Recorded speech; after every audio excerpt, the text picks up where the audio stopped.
There's a small town in Iowa called Villisca. It's pretty desolate. There's honestly nothing to do there. The town has honestly suffered a lot, specifically economically. Most people who grew up there just leave for better opportunities. It's a place you don't really go to, except there's one place that a lot of people love to go to. Located on 508 East 2nd Street is a home that is famous for ghost tours and paranormal activity. This is mainly the only attraction Villisca gets, and this house is the reason this town is desolate. Villisca is home to the Josiah B. and Sarah Moore House, a little farmhouse that would change the town forever. In the early morning of June 10th, 1912, 8 people would be murdered by a lone axeman. But to this day, no one knows what happened and who had done this. Theories speculate that it was a serial killer who traveled by train and killed families. This wasn't the only family where this happened. There was multiple different places with so many similarities that it had to have been done by the same killer. This unsolved murder would in a way break Villisca. The town has become known for the murder and just the murder, resulting in people not wanting to stay, businesses closing down, and now the town sits at just around 1,200 people with an unsolved murder case. Years later, this house had gone through so many different renovations, vacancies, and finally, in the 90s, a couple would buy the home and repair it back to its original state and turn it into the Villisca Axe Murder House, where day tours and overnight stays happen. The goal in mind was for people to learn about the story and bring some money to the town. But still to this day, the town is desolate, most businesses have closed down, and the town is noted to be haunted. More specifically, the home. People have been murdered there, some claim they've seen the dead, spirits, and some even claim they've seen the axe murderer. This is the unsolved murder of the Moore family.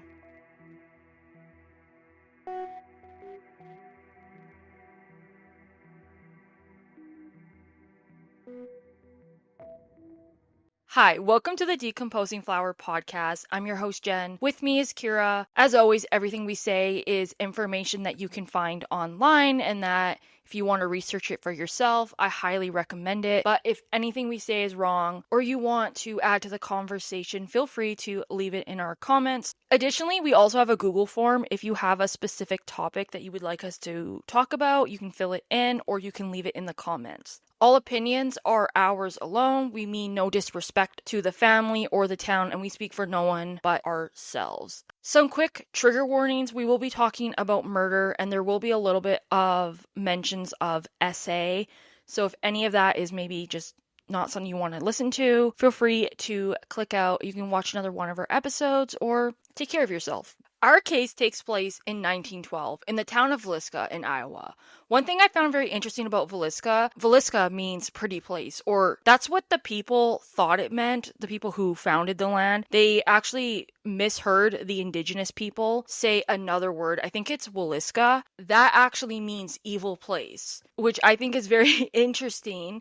So it sounds like it's kind of haunting already. It's almost like the town was just born to be haunted, or is that just confirmation bias? You never really know. Sometimes I think we like to assume things are haunted when we're just already spooked. In the late 1880s, this town was already flourishing when the railroad finally reached, and the town was popping off really, really well. A lot of retail stores, there was theaters, businesses, but that didn't really last too long because when the murder took place in 1912, it would honestly destroy the town and people started getting spooked, people were scared, and it just wasn't really doing well. And then World War I and World War II happened and it just kind of didn't really go anywhere. In 1912, there was around 2,200 people and now roughly around 12 to 1,300 as of 2020. When I was doing my research, a few people were saying that it's honestly a very bad vibe there, that there's a lot of terrible juju. Most people just don't stay, that the people who are there are just not that friendly.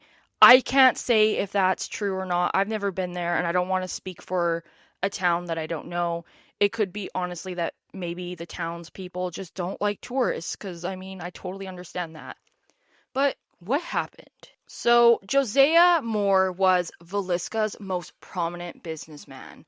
He had secured a booming John Deere company. John Deere, if you don't know what it is, it's kind of like a farm equipment store, I think. Heavy machinery, fun stuff like that. And so he was doing really well. And he actually set his store up across from his previous boss, Frank Jones. That's some fucking tea. Yeah, I was gonna say, I kind of love that energy, like getting you quit your job and you open a store, and Josiah was actually doing a lot better than Frank. So Frank Jones and Josiah were now high competition, and Josiah came from a really large family.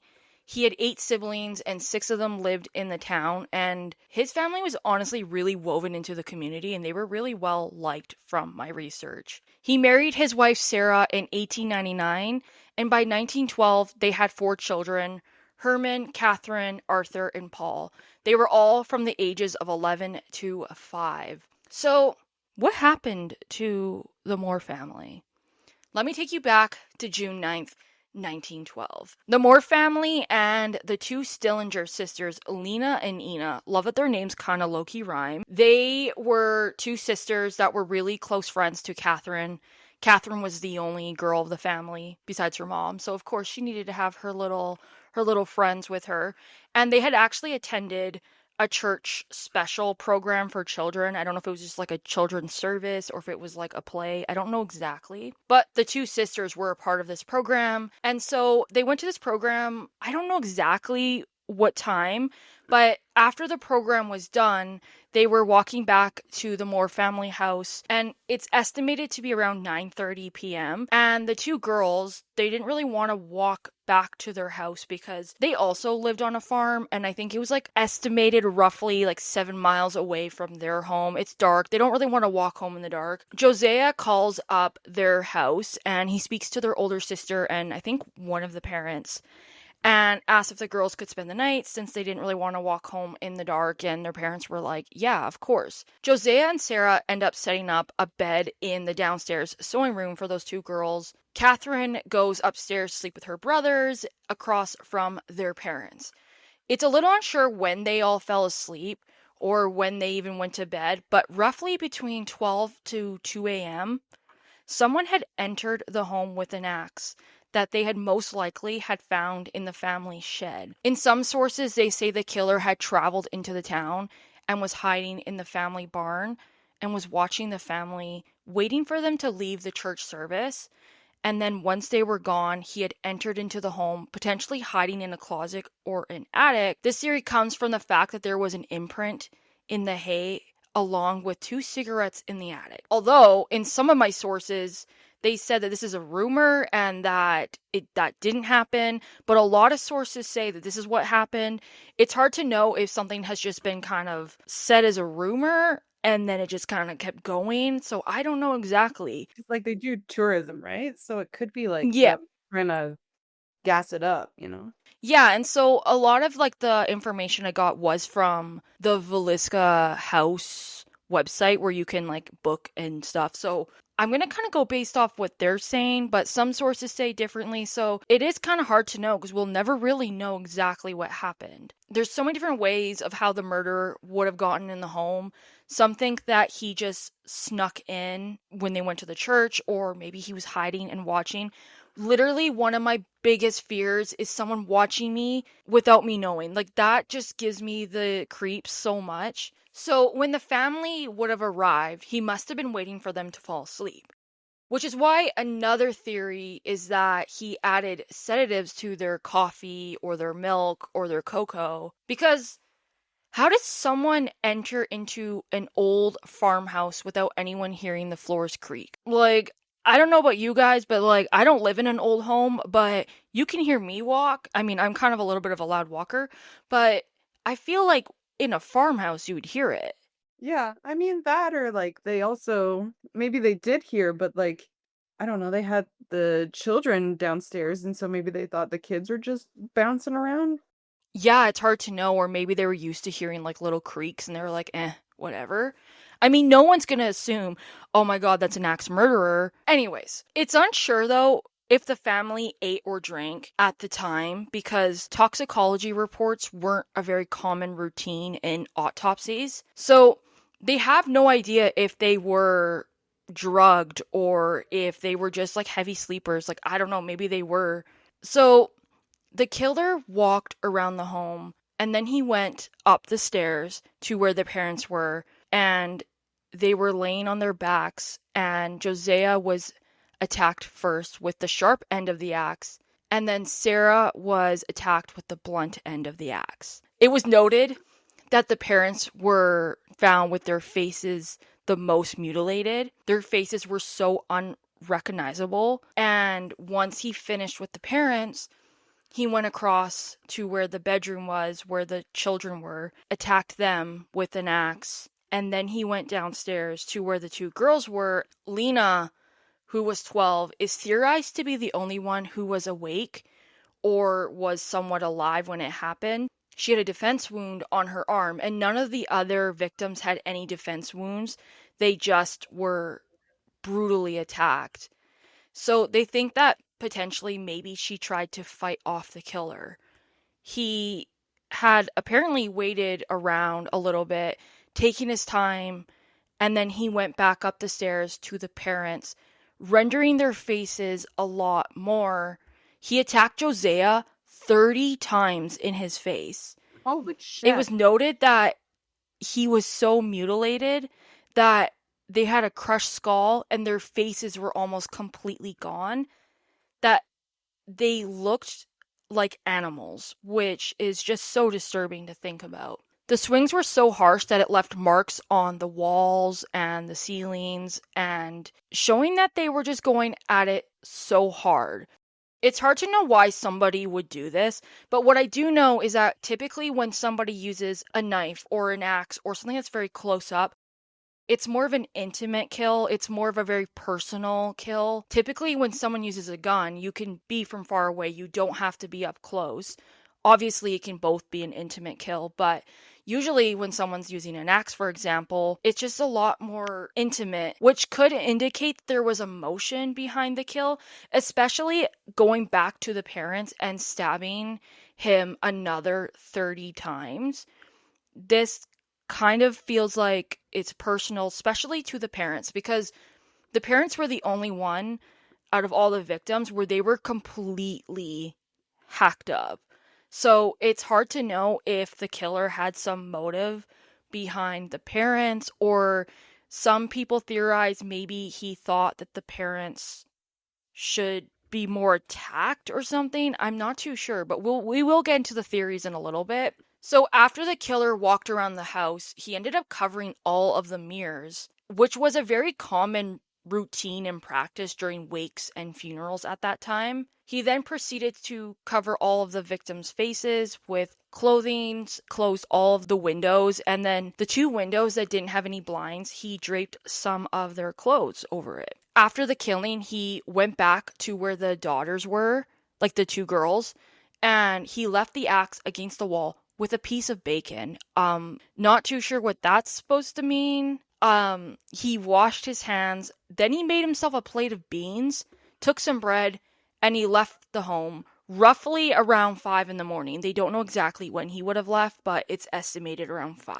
Beans on toast, I guess. He was British. Yeah, it's very interesting that he took his time and that he even was able to eat after, which is very disturbing because typically, a lot of times some people will kill and they maybe it's out of an emotional reaction and they can't stomach what they did, but the fact that he was able to eat, that's pretty crazy. Clearly, he thought about this a lot. It, was Mhm. like, okay, well, I need to drape up the walls and I need to cover everyone's faces. And oh yeah, I can't forget about the bacon on the door. Duh. The family was found when their neighbor, Mary Peckham, she had woken up to do her laundry roughly around 5 to 6 in the morning, and she found it odd that the family was very quiet because they were a very loud and lively family. Like, think of that all-American family in the farmhouse getting ready. They had to, go and get their animals ready and go to school, and by the time it was 7 in the morning, she was actually very concerned because no one was up, no one was awake. The animals hadn't even been out to be fed. The chickens needed to be fed, the horses needed to be fed, and the kids weren't even getting ready to go to school, and she was like, that's kind of weird. She tried going over there and knocking on the door and opening the door, but it was locked. So she tried looking in the windows, but they were covered. She ended up trying to call out to them, but nobody was answering. So she ended up calling Josea's brother's house, and his brother's wife had actually picked up the phone, and they started talking about what's going on. And they suggested that maybe they all got sick, or maybe they were just gone, and maybe there was an issue with Josea's family and they all needed to leave. Mary ended up calling Josea's brother Ross, and they ended up talking, and they even contacted the store that Josea was at to see if maybe Josea showed up, but he never did. Ross also visited the shop, and he spoke to Ed, who was an employee of Josea, and he said he hadn't seen Josea. So Ross finally goes to the house with Ed, and he kind of knocks on the door. He's trying to get in, he's kind of shouting out, but he's getting nothing. So he actually had a key to the house. I'm not too sure exactly how he had a key, if it was just, under the mat, or I mean, it is his brother, so maybe he had like a secondary key. But when he walked inside, he said the house seemed fairly normal. There was nothing going on, and it didn't seem like anything had happened. But when he went downstairs into the room where the two girls were, he could see that they were covered by a blanket, and then he saw a hand just fall. Now, I don't know if the hand just fell as he walked in, because that sounds like very movie-esque vibes, like the hand just suddenly falls at that moment, or if he just saw a lifeless hand out of the sheet. But he could smell blood and the smell of dead human. I think it's innate in all of us to just know what death smells like. I think it's just like biologically in all of us to be like, yeah, I feel like anyone would kind of know, especially when you see a hand there, you're going to freak out. So he immediately rushed out of the house and told Mary, you need to go get the marshal here. And then he was talking to Ed, because Ed was going to go and tend to the animals. And he told him, don't worry about it. And he had said, something terrible has happened here. So Mary ended up going to Ed and saying, hey, can you go and get the marshal? And so when the marshal arrived, he walked into the house and, he kind of did his round, checking all the rooms. When he came out, he had said somebody died or had been killed in every bed at the same time. The marshal then left the house and handed the keys to Mary, and then he left to go and get a doctor. So 2 doctors did come by to check in on the bodies. The first doctor, he kind of just like looked around. I don't know why he didn't do anything, but the second doctor was able to look around all the bodies and see what's going on. Before the second doctor arrived, I believe the coroner arrived, they had issued a town central telephone call alert, which was essentially like a giant group chat, but it was like on a phone. Do you know what I mean? I think it's like a party line. I don't know if it's exactly a party line. I don't know if you know what that is. No, I don't know what a party line is, but it sounds. So a party line was a thing. I think you could probably still have it now, but basically this was not even that long ago.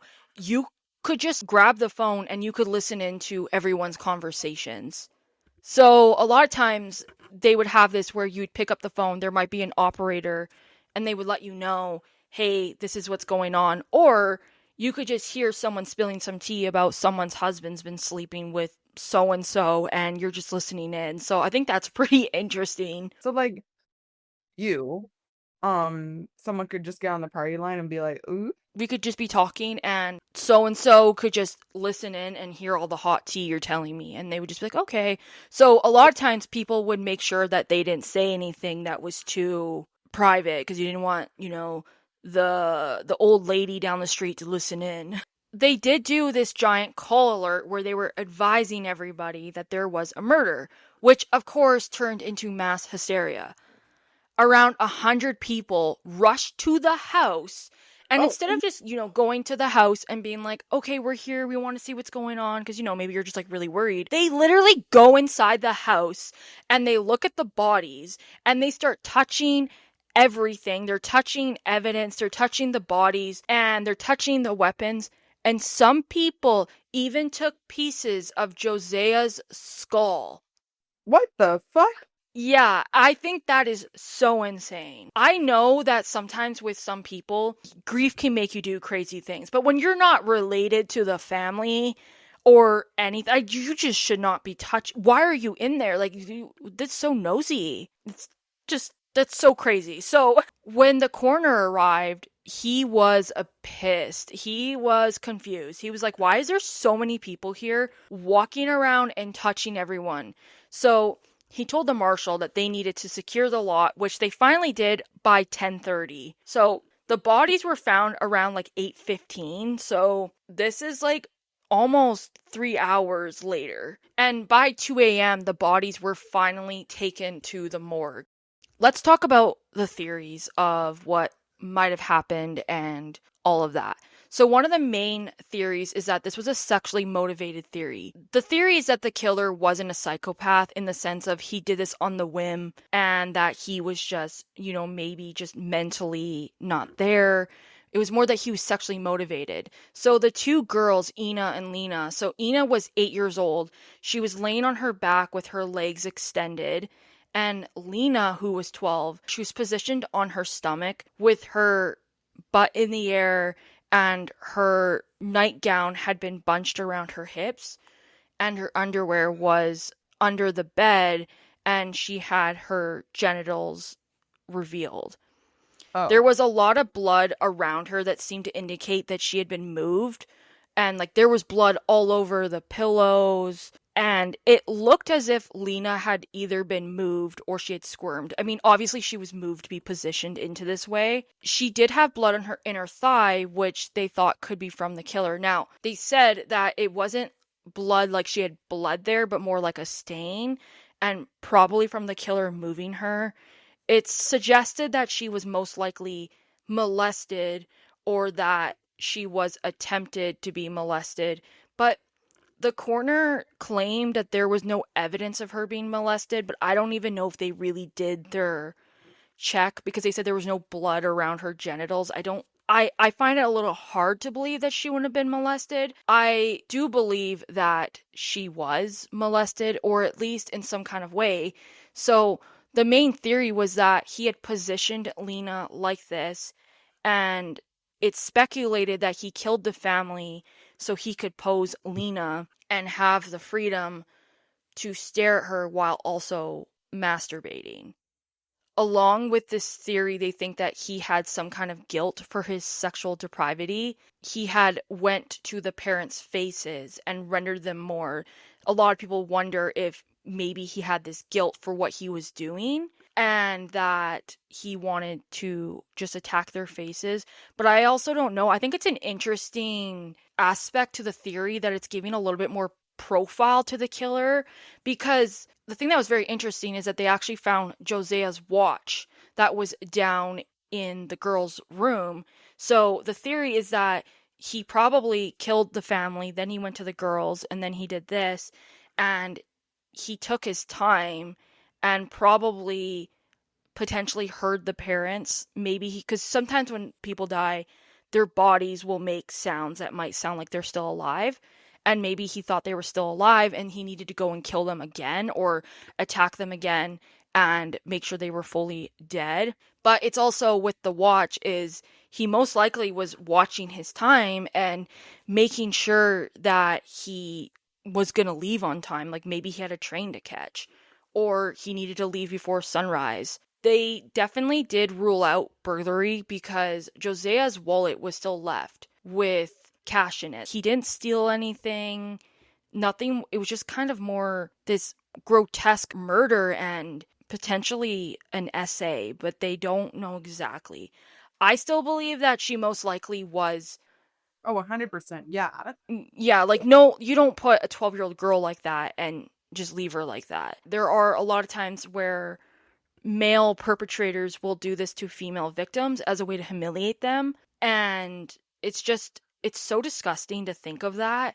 And so, yeah, the main theory is that he killed the parents so he could do this in his own freedom without the guilt of the world, which is so disgusting in itself. So, the next theory is the serial killer theory. A lot of the major theories are that it is a serial killer who traveled through the town, since there was a lot of murders that were very similar to this one happening.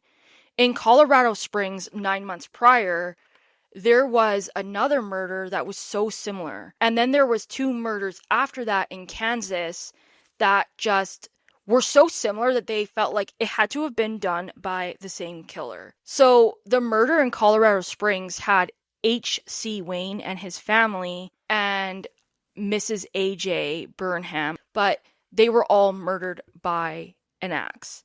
In all of the murders, they all had these similar themes.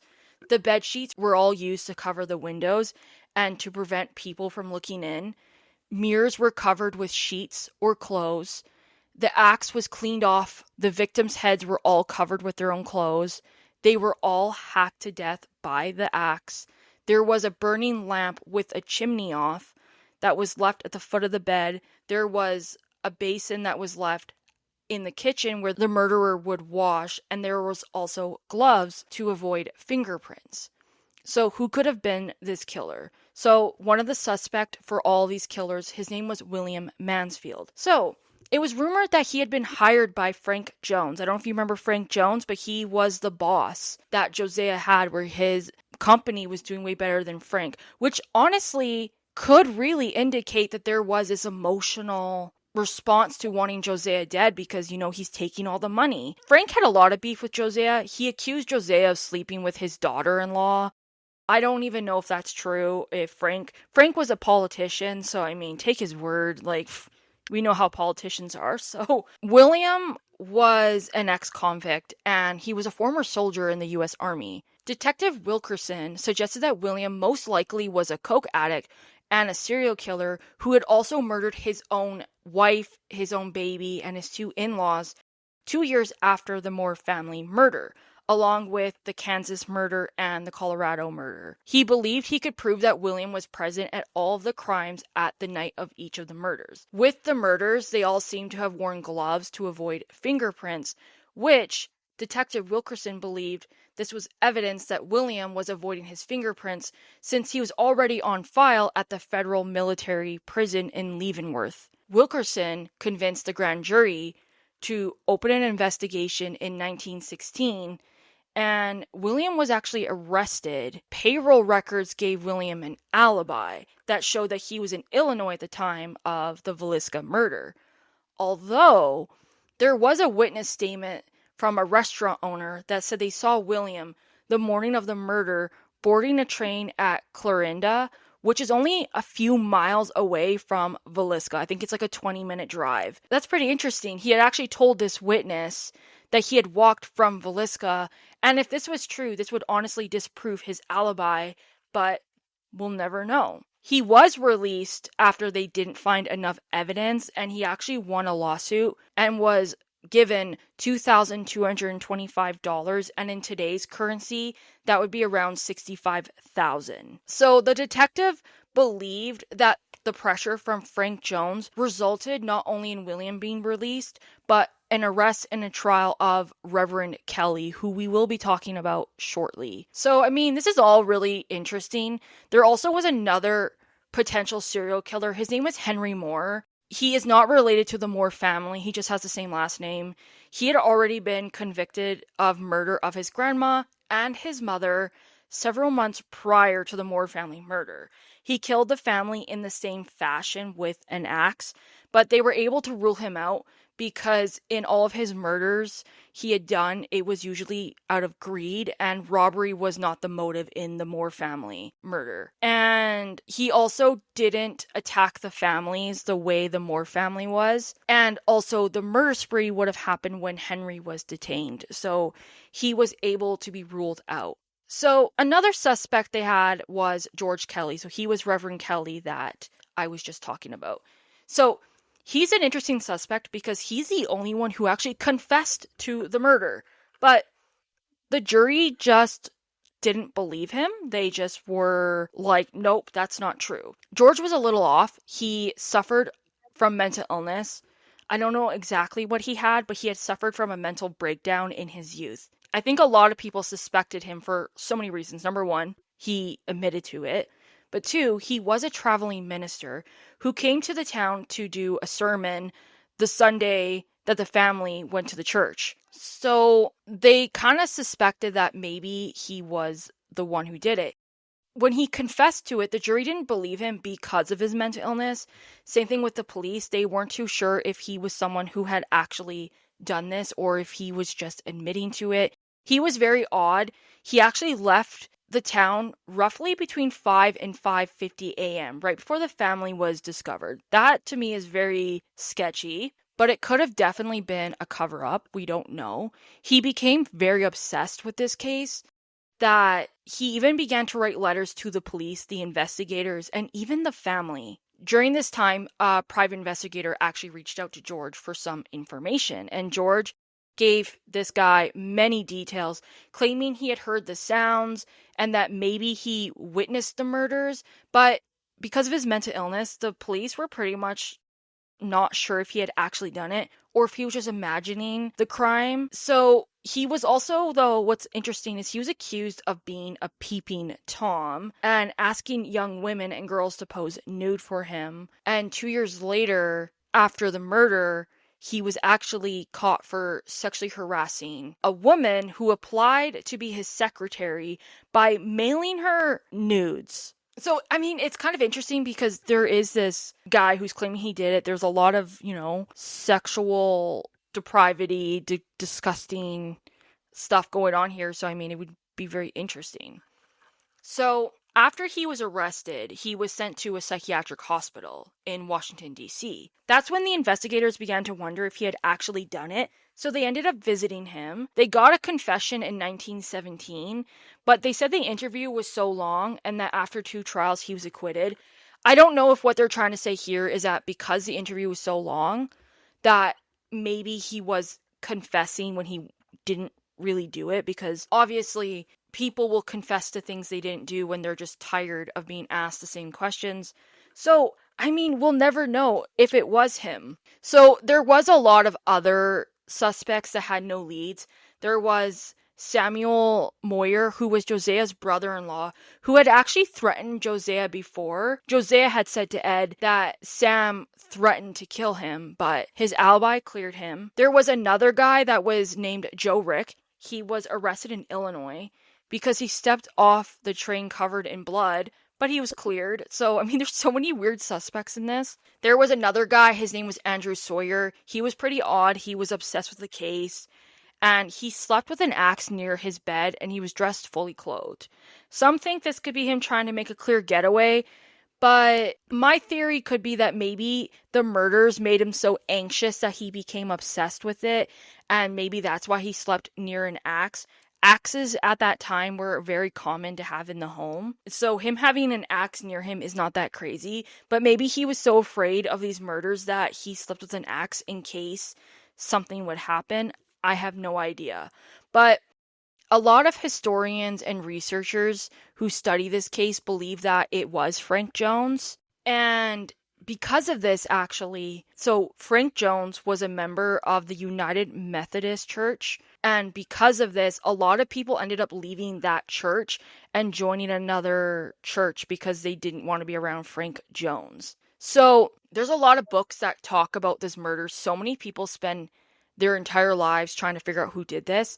And a journalist named Bill James, he wrote a book called The Man on the Train. He actually suspected that it was a man named Paul Mueller, who was a German immigrant who is theorized that after the murders happened and people started like freaking out, that he would have just left and went back to Germany. So I think if you guys are curious of knowing more about some of the theories, there's so many books that you can read, articles. People spend their entire lives just wanting to know who did this because we'll never know. A lot of the aftermath after these murders was the town was pretty much just ruined.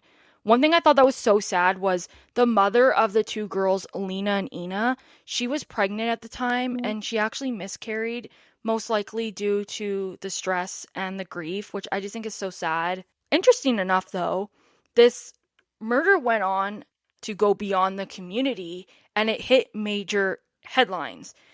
It actually happened 2 months after the Titanic, and it kicked the Titanic off the newspaper and was now the major story. This caused a lot of stains on this town, creating a lot of economic influx. This kind of made people very curious, so people started to visit, and it brought in a lot of money, which was helping a lot of the businesses and the town and stuff. But when World War One started, obviously tourism decreased and the economy in Villisca started to decline. This meant that people's businesses started to close and people began to move to bigger cities for better opportunities and better jobs. So now, as of 2020, there's only 1,200 people. The house, over 90 years, it has had over 13 owners. Two of those owners were murdered, which Oh, is very interesting. Some of the owners have been scared out of their mind, and the house experienced a lot of vacancies because of this, and there's just like a lot of it's haunted, and so people didn't want to stay there.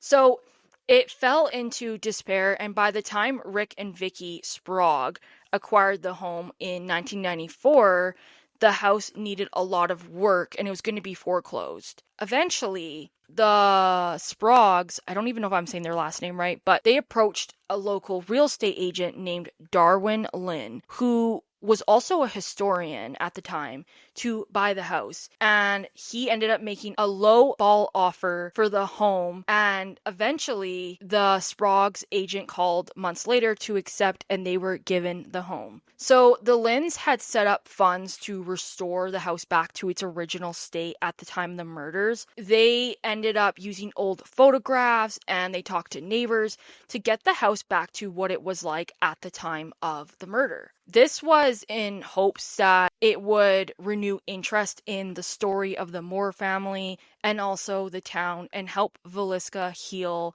and recover economically and just do better. In the late 90s, they opened the house to day tours and overnight stays. And interesting, I thought, was they didn't advertise this at all. It was almost like word of mouth got around. Some people believe the house is haunted. People have said they've seen the murderer in the home. One guy said that he was like washing the dishes and it was storming out and the lightning went off and he could see the axemen. I'm not too sure. I mean, it's so hard to know because I feel like anytime you go somewhere where you're told it's haunted, you already have that kind of like those like creepy vibes in you and you're getting excited. Anything could be a ghost to you at that time. So I'm always curious to find if people think it's insensitive. Like I sometimes find it a little insensitive where people have been murdered and then people are like, oh, it's haunted. The killers are here. Because, like, these are people. These are real people that had lives. I obviously don't know the Moore family. I don't know what kind of people they were like. But I just think it's a little insensitive to be talking about how, oh, the little girls are still in the house. Like, these are victims of murder. And I don't know. I find that a little insensitive. I am curious to know what some people think. But yeah, the town never really recovered. And actually, I went on Reddit, which take it as you will, that they went to one of the bars in the square of Villisca in 2009 and that they had a battered old vending machine on the wall in the men's room. It was dented and rusty and all the original stickers and words were long gone. The word rubbers were written in black Sharpie on the front. The men drinking at the bar were talking about the need for someone to kill the president, maybe by okay. poison. Sure, Yeah. yeah.